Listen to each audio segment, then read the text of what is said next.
শুভ সকাল বন্ধুরা। তো তোমরা সকলে কেমন আছো? আশা করছি সকলে খুব ভালো আছো, সুস্থ আছো। আজ নতুন আরও একটি ভিডিও তোমাদের সকলকে জানাই অনেক অনেক ভালোবাসা। আজকে হচ্ছে শনিবার আর এখন ঘড়ি কাটাতে সময় হয়েছে ওই সকাল ৮টা মতো। আর আজকের ব্লগটি আমি সকাল থেকেই শুরু করছি। আর ওই যে বললাম এখন ঘড়ি কাটাতে ৮টা বাজে।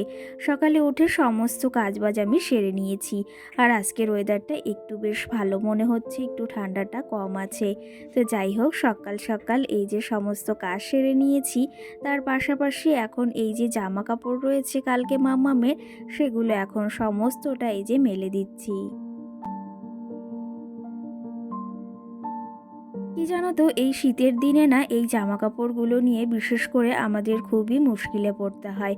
আর যেহেতু এখন এই যে সোয়েটারগুলো হয়, সেগুলোতে যেহেতু অনেকটা ভেজা থাকে আর শোকাতেও প্রায় ৩-৪ দিন লেগেই যায় যদি রোদ না ওঠে। এখন তো বেশ ভালো রোদ উঠছে না, আর বেলাটাও অনেকটা ছোট, আগের থেকে অন্তত একটু বড় হয়েছে, বেশ না ওই একটু বড় হয়েছে। তো তবুও কিন্তু শোকাতে ওই দুদিন তো লেগেই যায়। কালকে রোদটা ওঠেনি, তবে আজকে একটু বেশ ভালো সকালের ওয়েদারটা। তো ভাবলাম সকাল সকাল জামা কাপড়গুলো এখন মেলে দিয়েছি। আর তার পাশাপাশি আমার মাম্মাও সোনাও সকাল সকাল আজকে বেশ ঘুম থেকে উঠে গেছে। কি জানো তো, একটা জিনিস কি হয়েছে, এখন এই যে ঠান্ডা পড়েছে আর মামাও সোনা কিন্তু অনেকটাই সকালে ঘুম থেকে উঠে যায়। ওই যে বিছনা থেকে যখনই আমি উঠে যাই, ও কিন্তু দিব্যি উঠে যায়। আর তারপরেই এই যে বাইরে আসার জন্য বায়না করে, কিন্তু কিছুতেই ওকে বাইরে বের করি না ওই ৯টা কিংবা ৮:৩০ না বাজলে।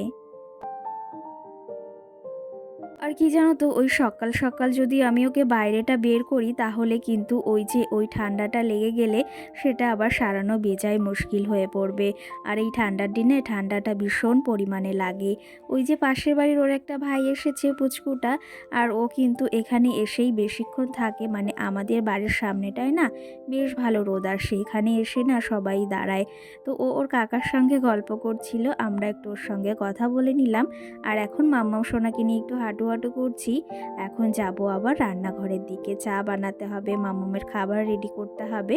তারপরে আবার ওই যে মাটির উনানে যাব রান্না করতে। মাম্মামকে নিয়ে চলো একটু ঘুরু করি, তারপরে যাই ঘরের দিকে। অনেক কাজ পড়ে রয়েছে, সেগুলো তো আবার সারতে হবে।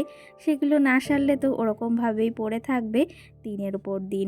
তো যাই হোক, চলো তবে এখন এই যে ঘরের দিকে যাই, অনেক কাজ রয়েছে, আবার রান্না বাড়াও রয়েছে, সেগুলো আবার সারতে হবে।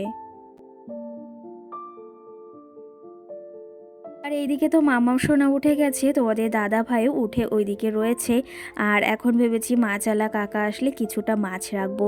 সকাল সকাল আজকে ভেবেছি আর ডাল করব না, আগের দিন ডাল খেয়েছি। আর কি জানো তো, কয়েকটা দিন মাছ মাংস খেয়ে আর ভালো লাগছে না। তবে এদিকে মাছওয়ালা এখনও আসেনি, ৮টার পরেই আসে। আর আজকে সকালে না এই স্টিকটা তৈরি করেছি। আমি কিন্তু বাড়িতেই এই স্টিকগুলো তৈরি করে থাকি। আগেও একটা স্টিক আমি তৈরি করেছি, সেটা ঘরে রয়েছে। আর তোমরাও চাইলে কিন্তু ঘরোয়া পদ্ধতিতে মানে বাড়িতে স্টিকগুলো তৈরি করতে পারো। স্টিকগুলো তৈরি করার জন্য আহামরি তেমন কিছু প্রয়োজন না। একটা নর্মালি লাঠি হলেই হবে, একটু শক্তপোক্ত যাতে ভেঙে না যায়। আর তার পাশাপাশি নারকেলের যে ছোবড়াগুলো হয় না, খোসাগুলো, সেগুলো পেঁচিয়ে পেঁচিয়ে বেঁধে এই স্টিকটা আমি তৈরি করেছি। আগেও একটা মানি প্ল্যান্ট গাছ ঘরের ভেতর রেখেছি, তোমরা যারা আমার ডেলি ব্লগ দেখো তারা তো অবশ্যই জানো। আর এই স্টিকটা আজকে তৈরি করেছি। আজকেরটা অতটা ভালো হয়নি, তবুও গাছগুলো সুন্দরভাবে রেখেছি। তোমাদের কেমন লাগলো অবশ্যই জানিও কিন্তু এই আইডিয়াটা। আর তোমরাও চাইলে কিন্তু এই আইডিয়াটা মানে ট্রাই করে দেখতে পারো, ভীষণই ভালো। আর ঘরোয়া পদ্ধতিতে এগুলো আমার বেশ ভালোই লাগে। আর এই যে দেখো, তোমাদের সঙ্গে গল্প করতে করতে স্টিকটা দেখাতে দেখাতে মাছালা কাকাও চলে এসেছে। আজকে দুটো মাছালা কাকাই একসঙ্গে ঢুকেছে আমাদের এই রাস্তা দিয়ে না। একসঙ্গে ৩-৪টে মাছালা কাকা যায়, কখন যে কেউ মানে সবাই যায় সেটাই মাঝে মাঝে বুঝতে পারি না। আবার যখন সবাই একসঙ্গে আসে তখন কিন্তু আবার বোঝা যায়। আজকে এই কাকাটা এনেছে তাজা তাজা মাছ, মানে তেলাপিয়াগুলো। আমি ভেবেছি তেলাপিয়াগুলো নেব, এগুলো তাজা রয়েছে। আর পেছনের কাকাটার কাছে ওগুলো একটু মরা মরা রয়েছে জন্য নিলাম না। আর এই ৩টে তেলাপিয়া নিচ্ছি। প্রথম ৩টে নিয়েছিলাম, ওগুলো একটু কালো কালো ছিল দুটো, আর এগুলো বেশ ভালো, তো এগুলোই নিয়েছি। তোমরা তো সকলেই জানো আমি মাছটা অতটা পছন্দ করি না, তবে ওই যে মাম্মামের জন্য কিন্তু নিতে হয়। আর তোমাদের দাদা ভাইও মাছটা খেতে বেশ পছন্দ করে। তো চলো তবে এখন এই যে তোমাদের সঙ্গে তো অনেক গল্প করলাম, তার পাশাপাশি এখন বললাম চাটা করব, সেটা করা হয়নি।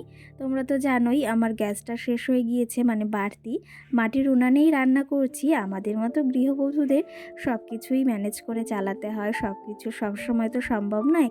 যখন যেরকম অবস্থা তখন কিন্তু সেরকমভাবে আমাদের চলতে হয়। তো যাই হোক, এদিকে ইন্ডাকশানে এখন চাটা বসিয়ে দেব। আর আজকে না তোমাদের দাদাভাই আমাকে একটা কথা বলেছে, সেটা হচ্ছে ওর জন্য একটু চা করতে। ও তো চা খায় না, আগের দিন চা খেয়েছে আর সেটা খেয়ে বলছে এই ঠান্ডার সময় চাটা খেলে কিন্তু বেশ ভালো লাগে। দেখেছো, এখন একদিন খেয়ে বেশ ভালো বলেছে, আর ওর কিন্তু বেশ ভালোও লাগছে। আমাকে সকাল সকাল বলল আজকে 1 কাপ জল নেবে না, আজকে 2 কাপ নিও, আমি একটু চা খাবো। সেটা শুনে তো আমি আবার বেজায় খুশি হয়ে পড়েছি। তার জন্য এখানে 2 কাপ জল নিয়েছি, এটা ফুটিয়ে তারপরে চাটা বানাবো। আর কি জানো তো, চাটা না আমার একটু বেশ ভালো না ফুটলে না সেই চাটা আমার আবার ভালো লাগে না। এখানে চায়ের জলটা অনেকটাই ফুটে গেছে, এখন পরিমাণ মতো চিনি দিয়ে দিলাম। আমি একটু চায়ে চিনিটা বেশিই খাই। অনেকে আছে একদম চায়ে চিনি খায় না, আমি ভাবিস তারা কি করে চাটা খায়। আর এখন যেহেতু বেশ ঠান্ডা, সেহেতু আদা দিয়েই আমি চা করছি কয়েকদিন ধরে। আদা দিয়ে চাটা খেলে গলাটাও বেশ ভালো লাগে, আর চাটা খেতেও বেশ ভালো লাগে। চলো তবে এদিকে চাটা প্রায় হয়ে গেল। তোমাদের দাদা ভাই আর মাম্মা সোনা এদিকে ব্রাশ করছে, ওরা ব্রাশটা করে নিক।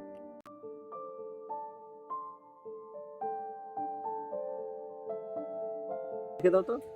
দেখি পরিষ্কার হয়েছে তোমার দাঁতগুলো? ও ওরে একেবারে বাবা, দুধের মতো সাদা হয়ে গেছে। খুব সুন্দর। আমার মাজো। আবার একটু মাঝে তো ঠিক করে ব্রাশ ধরো, ব্রাশটা ঠিক করে ধরো। এখানে ধরতে হবে, এই যে নিচে এখানে। হাট, উল্টো ভাবে বদমাশ হয়ে গেছে এবার। এইদিকে মামাম সোনা আর ওর পাপা কিন্তু ব্রাশ করছে, আর ওদিকে তো আমি চাটা বসিয়ে দিয়ে এসেছি ইন্ডাকশানে, যেহেতু গ্যাসটা শেষ হয়ে গিয়েছে। আর এইদিকে দেখো এসে দেখি চাটা একদম জলটা ফোটা থেকে একদম বিরত হয়ে রয়েছে, তার কারণ ওই বারান্দায় লাইনটা একদম কেটে গেছে। তার জন্য আবার এই যে ঘরে নিয়ে এসেছি, ওয়ারড্রপের ওপর আপাতত বসিয়েছি একটু খানিকের জন্য, শুধু চাটা হবে জন্য। চাটা এদিকে কমপ্লিট হয়ে গেছে, তোমাদের দাদা ভাইও কাজে যাবে জন্য একদম রেডি হয়ে গেছে। চলো তবে চাটা এখন নামিয়ে নিই, দুজনে মিলে এখন একটু চা খাবো, বসে বসে একটু অনেক গল্প করা মানে করব, সেটা বাকি রয়েছে, কারণ বেশ ভালো লাগে গল্প করতে। আর কি জানো তো, আমাদের মতো পরিবারে ওই যে সমস্ত জিনিস কিন্তু আমরা যদি গৃহবধূরা মানিয়ে নিতে পারি না, তাহলে সংসারটা অনেকটা ভালোভাবে চলে, সুখ শান্তি বজায় থাকে। আর কি জানো তো, আমরা একটু সুখী থাকার জন্য কিন্তু গৃহবধূরা সমস্ত কিছু ত্যাগ করতে পারি। তার পাশাপাশি আরেকটা কথা কি জানো তো, আমাদের দিন আনা দিন খাওয়ার সংসারে দুজন মিলে কিন্তু এই যে একটু হাসি খুশি থাকি, এই জিনিসটাই বেশ ভালো। দিন আনা দিন খাওয়ার সংসারে এই যে সুখের মুখ দেখার জন্য কিন্তু আমরা অনেকটা কষ্ট করি সারাদিন, আর তার পাশাপাশি কিন্তু নিজেদের মুখে হাসিটাও থাকে। ওই যে শুধু টাকা পয়সা থাকলে সুখ হয় না, তার পাশাপাশি দুটো মানুষের মনের মিল, দুটো মানুষের মধ্যে বোঝাপড়াটাও খুব দরকার। সেই বোঝাপড়াটা কিন্তু তোমাদের দাদা ভাই আর আমার ভেতর বেশ ভালোভাবে, দেখো এখানে চা খেতে খেতে তোমাদের দাদা ভাইয়ের সঙ্গে বেশ খানিকটা গল্প করে নিচ্ছি। আর এই সময়টা কিন্তু আমরা এই যে চলে গেলে আর কখনো পাবো না। আর এই যে এখন দুজনে বসে বসে এক জায়গায় চাটা খাচ্ছি, বেশ ভালো লাগছে, আর অনেক গল্পও করতে পারছি। চলো তবে এখন চাটা দুজনে টুকটুক করে খেয়ে নিই, তারপরে ও যাবে ওর কাজে, আমি আবার আমার কাজগুলো সারবো, আর তোমাদের কিছু কমেন্টের রিপ্লাই দিই। চলো তবে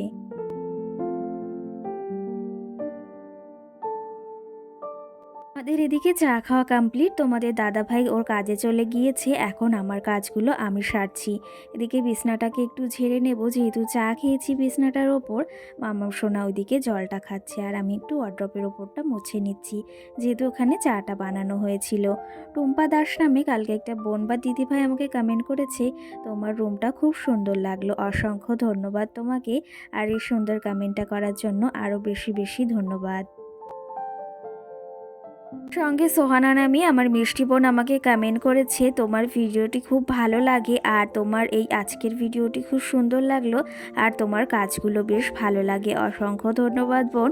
আর এই যে রুমটা সুন্দর করে গুছিয়ে নিয়েছি, তোমাদের এই কমেন্টগুলো পড়তেও আমার বেশ ভালো লাগে।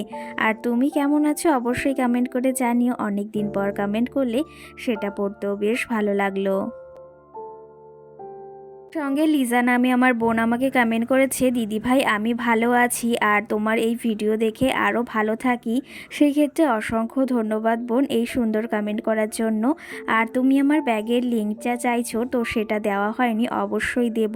কি জানো তো সময়টাই হয়ে উঠছে না। আর আজকে একটা কাণ্ডও ঘটেছে, পরবর্তী ভিডিওতে তোমাদের সেটা বলার চেষ্টা করব। আশা করি তোমরা ভিডিওটি দেখবে আর আজকের ভিডিওটি কেমন লাগলো জানিও।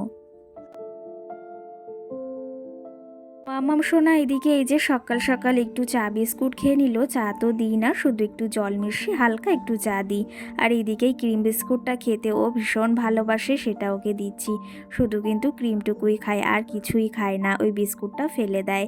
চলো তবে এখন এই যে রান্না করতে যাব। মামাম সোনা এদিকে পুরোপুরি রেডি আর আমি এখন ফ্রিজ থেকে সবজি মাছ বের করে যাব রান্নার দিকে। তোমাদের দাদাভাই আগের দিন এই যে আপেল এনেছিল সেগুলো এই যে বের করে রাখছি। এই আপেলগুলো কিন্তু বেশ ভালো ছোট্ট ছোট্ট। তো চলো তবে রান্নার দিকে যাই আর ব্লগটি বেশি বড় করব না। আজকের মতো ব্লগটি এখানেই শেষ করছি। কেমন লেগেছে ব্লগটি অবশ্যই জানিও। সকলকে টাটা, ভালো থেকো।